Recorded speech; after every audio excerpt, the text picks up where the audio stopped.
Hello, everyone. Good evening from London. You have a special guest with us today. It is Special Spirits series. We are meeting here to talk about and raise awareness about the invisible, visible disabilities and challenges in order to build bridges and use that awareness to build better, more inclusive society, hopefully a bit better world. And we've got amazing guest who's doing just that, changing people's lives one at a time with an amazing story. Nelson Tressler, who's the author of The Unlucky Sperm Count Club. I'm so sorry. So I will leave Nelson to introduce himself because, as you can tell, I'm getting it wrong already. So, so thank you so much for joining us, Nelson, and please introduce yourself to our viewers.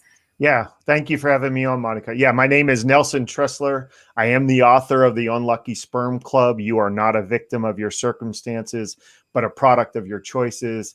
I'm also the founder and CEO of I Got Smarter, Goals Elevated, which is a goal achievement program that finally gives people all the tools, knowledge, and support they need to finally live their life's biggest, goals and dreams.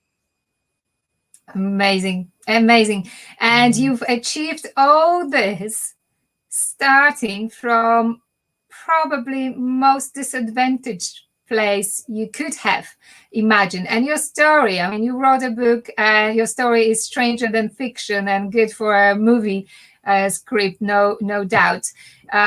So let's talk about the beginnings. Yeah, I've got quite the origin story. My mom became pregnant with me when she was 15 years old. And while she was pregnant with me, her father, who was the local trash collector in a small town, drove into the town square. There he spotted two police officers. He stuck a gun out the window and opened fire on those police officers, killing one and wounding another. And eventually my grandfather was captured and brought to stand trial, where he was facing the death penalty for what he had done. During the trial, my mom got up and testified to the jury that the reason that her father had shot and killed that police officer was that that police officer had raped her, and she was now pregnant with his baby, who was me. And my mom's testimony worked. My first trial ended in a hung jury. The second trial, the state took the death penalty off the table because of my mom's testimony. He was eventually found guilty and sentenced to life in prison without the possibility of parole, where he ended up spending the rest of his life, more than 40 years behind bars, leaving behind my mom. She was one of 15 children, and now me in this small town to deal with the consequences of what he had done. Life, believe it or not, life didn't get any easier for me. I'm born to my mom, 15 years old.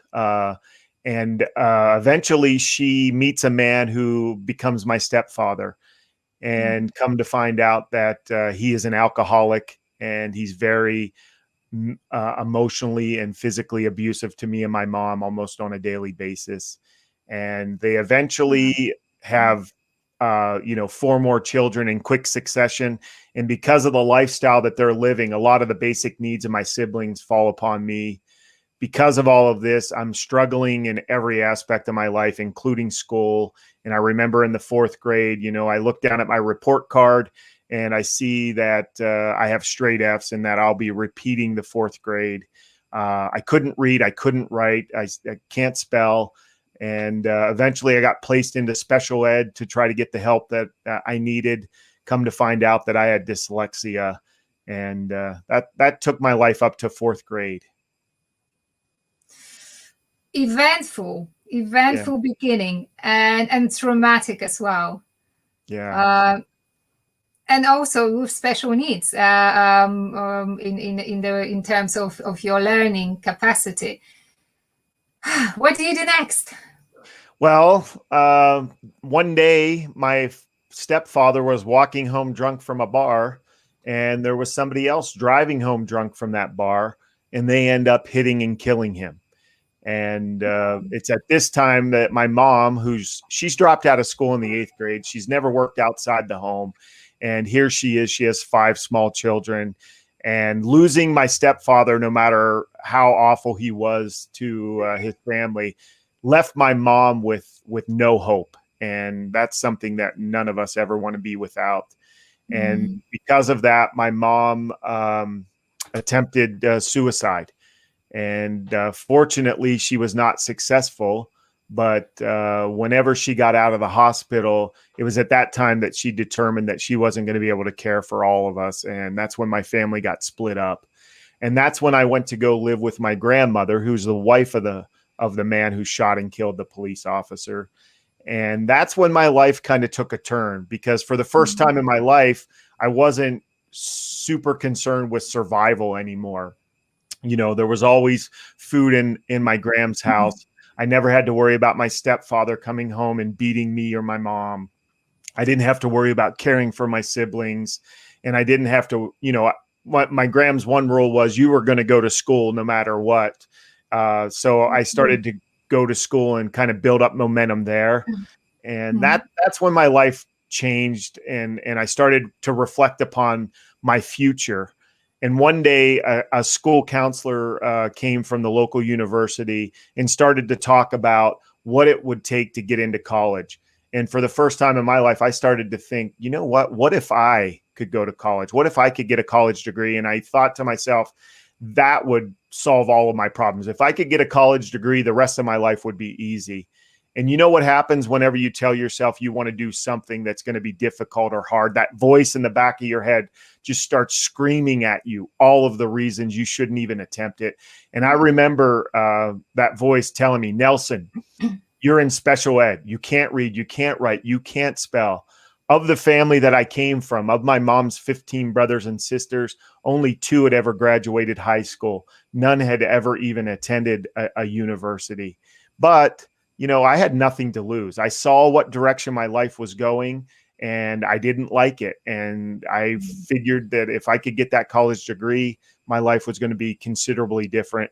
So 12 years after setting that goal, 4 different universities, 4 years in the Air Force, I finally became that first person in my family to get that college degree. Absolutely amazing. And it took probably lots of sweat and tears on the way. Yeah, it wasn't easy. I mean, I definitely breezed through that. And that's one of the things that I do in my book, The Unlucky Sperm Club. I pull back the curtain, because I think that's a problem that a lot of people have, is when they see somebody who has some sort of success in their life, they either think that it was overnight or that it was easy and that there were never any heartaches or setbacks. And in my book, The Unlucky Sperm Club, I talk about so many of the trials and struggles, not only in my childhood, but also in my adult life, and, you know, in my marriage and raising my kids and building my businesses. And when you see what happens, you realize that there are so many people out there that are 1 or 2 or 3 choices away from completely failing, or they're 1 or 2 or 3 choices from, you know, being successful. And that's what I wanted to portray with the book, The Unlucky Sperm Club, to realize that, you know, our choices do matter. And, you know, I'm 100% believe that, you know, we are exactly where we choose to be. We choose to be exactly where we're at. And if we don't like where we're at, we can start to make different choices and end up to where we do want to go. But we're in control of that. Beautiful. You know, I mentioned where we were chatting briefly before we started going live, that it's just, you illustrate beautifully that universal law of cause and effect, where no matter what is, you know, so-called destiny you might see for yourself because of your humble background or the traumatic event which has taken place, you can still influence your life. You can take charge and you can change it. As long as a person suffering from the circumstances or events, or even own illness, disability, whatever it is, any challenge, you can change that by changing mentality, that victim mentality, taking responsibility. and deciding to go for it simply. And you've done it. You've done it. And this is such an inspiration. And I love the story. I love everything about it. And also you come here with that sense of humor as well. I mean, it's definitely a catchy title for the book. Yeah. And you know, the one thing I think that made a huge difference in my life was I got to see some of my potential. And I think that's the one thing. You show somebody the potential that lies within them, and there's great magical potential that lies in each one of us. And once you show somebody that and you show them kind of the path that they can achieve that, they'll never be the same. They'll never want to settle for anything less than what their potential is. And that's what our program, I Got Smarter, does, is it helps people finally achieve those goals and realize that potential, because the most important thing is becoming that version of yourself that lies within you that can achieve your life's biggest goals. We're always working on that individual. And that's what the I in I Got Smarter stands for, is the individual that's staring back at you in the mirror. And everything in your life starts and ends with that individual, you, and the type of person that you're going to become, and the type of choices that you make, and that potential that you're striving to achieve. That's beautiful. And whenever if you put it in practical terms or in spiritual development terms, it all boils to one core belief, which is it's all within you. You just need to pull it out and let yourself shine. So amazing work you are doing. But if you don't mind, tell us about the biggest takeouts from your own struggle to your own challenges, and what you are presumably teaching people now with the program you run. What are the, let's say, 3 biggest sort of takeout tips which you can share with us here? Yeah, I mean, I think mindset is a huge thing. I think there's so many people out there that kind of have a mindset that doesn't allow for them to reach their potential. They have a lot of self-limiting beliefs. And I think the first thing is, and this kind of comes off as a little bit arrogant and maybe not even popular, but you have to be your own biggest hero. And that was one of the things that I learned growing up without a lot of heroes in my life and a lot of mentors that I could look up to, is I had to become my own biggest hero. And I want to be my biggest hero. And have I reached that yet? Absolutely not. I mean, you're more aware than your flaws than anybody else is, but you also have to realize that no one is perfect and everybody's going to struggle. But I want to become that best version of myself. And one of the strategies that we use in I Got Smarter is we develop an alter ego, that perfect version of ourselves, that person that always makes the right decisions. I mean, we name them. So my alter ego's name is Fred. And whenever I'm kind of stuck with making a decision, I always ask Fred's advice, and Fred always chooses to do the right thing, no matter what it is. Maybe I don't want to wake up and work out because it's cold and I want to go play in the snow. I ask Fred, and Fred always says, okay, we got to get that workout in. And, when you have that alter ego, when you have that perfect version of yourself and you start making those type of choices, a magical thing happens. You turn in or become closer to becoming that perfect version of yourself. And the closer you get to that perfect version continues to evolve as well. And you're actually become that better version of yourself, that was 5 years ago was your perfect version, and you continue to grow, continue to progress. And that's what I've done in my life. I mean, I'm sitting here talking to you, living a life that I couldn't have even imagined growing up. And that all started by me striving to become that better version of myself. Amazing. It's so inspirational, and I'm really, really grateful that you came here to share this message, because it's not only for the kids, it's us grown-ups need to hear that as well. And I think, I don't know, would you agree with me? Probably yes, but I think it doesn't matter what age we are. We can be 75 and still set yourself up to be the best version of ourselves. It's just never too late, is it? No, it's never too late. And I mean, one of my favorite quotes is success is never owned. It's only rented. And you've got to continue to strive. And we owe it to ourselves to continually work our entire lives to become that better version of ourselves. And you know what? It might change what you're working on from the time you're 40 to the time you're 70, but you're still striving to become that better version of yourself, whatever stage of life you're in. Amazing.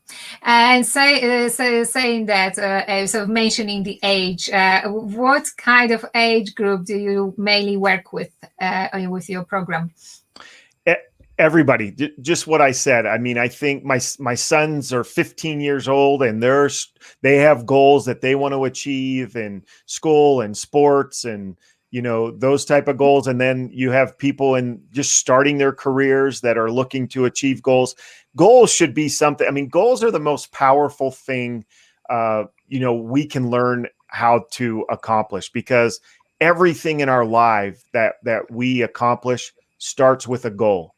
And whenever you figure out, you know, how to achieve those goals, how to stay focused and how to actually see those goals through to the end, no matter what you're striving to do, it's a goal.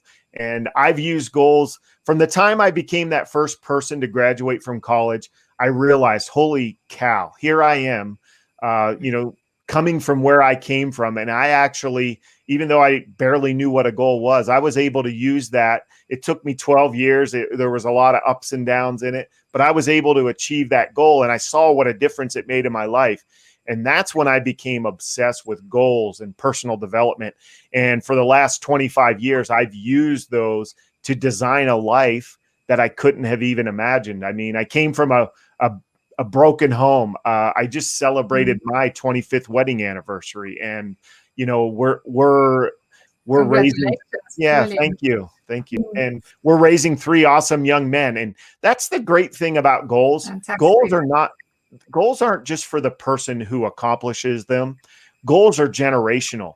Because I was willing to, you know, achieve a goal, not only is my life changed, but my family's life has changed. And because of that, their family's life is going to be changed from where I came from. So it's generational. And in fact, our motto at I Got Smarter is that we want to change the world one person and one inspiring goal at a time. And we do that by changing their world, their small world that they live in, because that's how the world changes. Oh, absolutely. I believe in that totally. It's and the way we change the world is also by becoming the better version of ourselves, which contributes to that better world, which we can influence in that way. That is good. And I've just had a question which escaped me a little here. Let's just see. Oh, we just have the lovely Andrea watching with us and loving the name of the program, which we do. Absolutely, they are all great. Obviously, you've got some creative flow within your multitude of skills with the titles of the names for your book, title for the book, for the name for the program. I wanted to go back now to the goals. That was the question which I was thinking of while you were talking about goal setting. So important with goal setting is there are probably set techniques which you are using to make sure that that goal is achieved, because it's one thing to set up a goal and the other thing is to actually achieve that goal. And we all know, we all tried, we all had New Year's resolutions, and then something happened. February came and we've forgotten about it. So what would be your one advice for the achieving the goals which we are setting up for ourselves? Well, that's why I Got Smarter. You know, that's why I started I Got Smarter, because of that. As we said here, you know, in February, 92% of New Year's resolutions have already failed. And think of how different not only the people's lives who set those New Year's resolutions would be, but how different the world would be if people were actually able to achieve those goals and stick with them. And that's the thing, is sticking with your goals.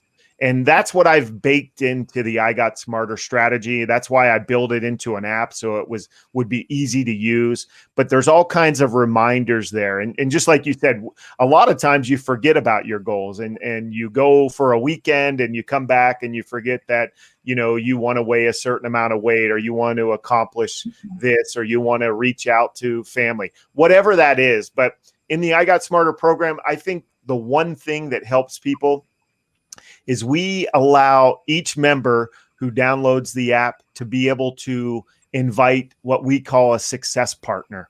And a lot of people call them accountability partners. I don't like accountability partners because it has that negative connotation, like you're accountable to me. We're not accountable to anybody else when it comes to our goals except ourselves.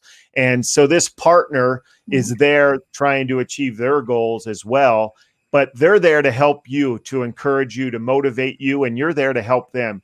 And through the app, every morning we do a morning ritual, and we check off, our goals through the milestones. And then we have an evening ritual. In real time, your success partner sees if, okay, did Monica do her morning ritual? And they get an alert at 11 o'clock. Oh, Monica didn't do it. I can give you some encouragement and say, come on, Monica, let's get that morning ritual done and really, plan our day so that we make this day as productive as possible. Or maybe you've done it at 8 o'clock and I'm looking at it and I'm like, oh, Monica's done her. Kudos to you. Now I got to get mine done because she's got hers done. So it's that encouragement. It's that success partner that's there to keep you on track. Because one of our philosophies that I Got Smarter is, we're not looking for perfection. We're looking for progress. And I think that's where a lot of people fall short as well, is they have a bad day or a bad week. And then all of a sudden they throw their hands up and they're like, screw it, I'll wait till next New Year's. And now they've wasted 9-10 months, depending on when they've given up. Time is our greatest resource. I mean, we should never waste a minute of it. And so what this program does is it gets you back on track. We realize you're going to struggle. You're going to fail. You're not going to have great days every day or even great weeks. But with that success partner and with the app and with the program, it gets you back focused on your goals instead of waiting for some arbitrary date in the future. That's amazing. I love success partner. It sounds so much better than accountability partner. I mean, you've got that's a reminder every day you connect with that person. It is all about success and it's all positive spin. I love that. And also you mentioned the power of ritual, the daily practice, which I believe is so important for all sorts of growth, personal, spiritual, physical. So obviously you are preaching the same message here, how important it is to have a kind of ritual, daily practice, which presumably is again set up around certain goals. That's my understanding. Is correct here? Yeah, so our morning ritual starts off like we start every day with gratitude. We have an attitude of gratitude. We're grateful for what we have. We're not complacent or satisfied with what we have, but we're grateful in it, because what we found out is if you're not grateful for what you have, chances are you're not going to be grateful for what you end up achieving, because in goals, we're always striving to have more, do more, and be more. But we want you to realize that, your life is good. Be grateful for what you have, and chances are you're going to have more. So we start that. And then we start with success principles that we teach, and philosophies and strategies in the I Got Smarter. So the app will walk you through that. And then the app walks you through reviewing your goals. And then every single one of our goals, every day you add in your task that you need to do associated with that goal.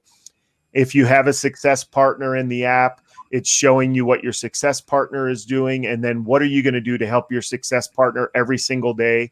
Because once you realize that you're in this together with somebody else and somebody else is watching, that's when we really up the speed. I mean, think about the last time you played any kind of sport. As soon as you started to keep score, you up the ante a little bit. So we do that. And then we have a habit that goes along. Every single month, we're trying to form a new habit. So we're doing that as well. And by the time you're done with your morning ritual, your entire day is automatically planned for you through the app. And now all you have to do is sit down and start checking the things off that you need to do. And this morning ritual takes anywhere from 5 to 10 minutes at the most. And that 5 or 10 minutes is the best time you're going to spend all day, because now you know exactly what has to happen to achieve your goals. And you end up having so much more free time because you're really working on the things that are going to move your life forward in the direction that you want to go, instead of just being reactive and not really attacking the day with a plan and just going through the motions. This way you're laser focused on your goals and what really matters. Absolutely. I mean, this whole interview so far could be a mini guide to how to do it. Of course, there is so much more to add to it, and people can learn and tap into that program. It's good news you've created the app, so it can be done from any place in the world through a digital platform. Amazing. Yeah.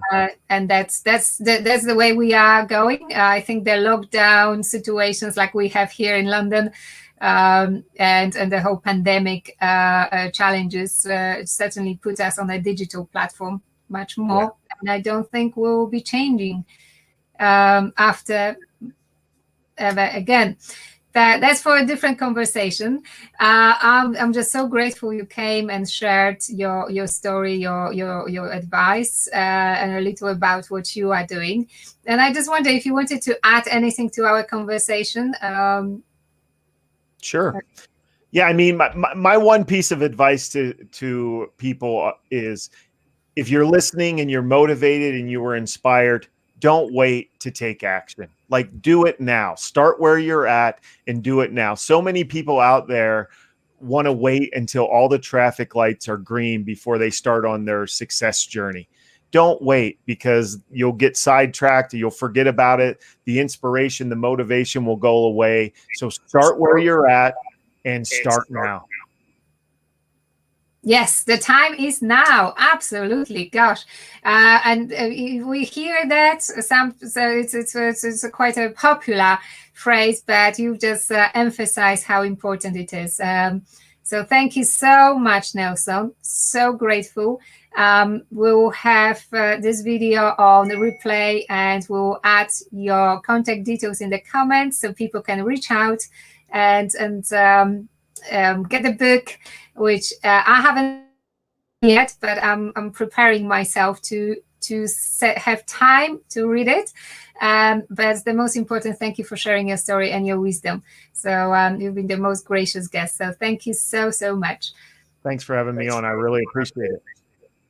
Pleasure. Bye for now.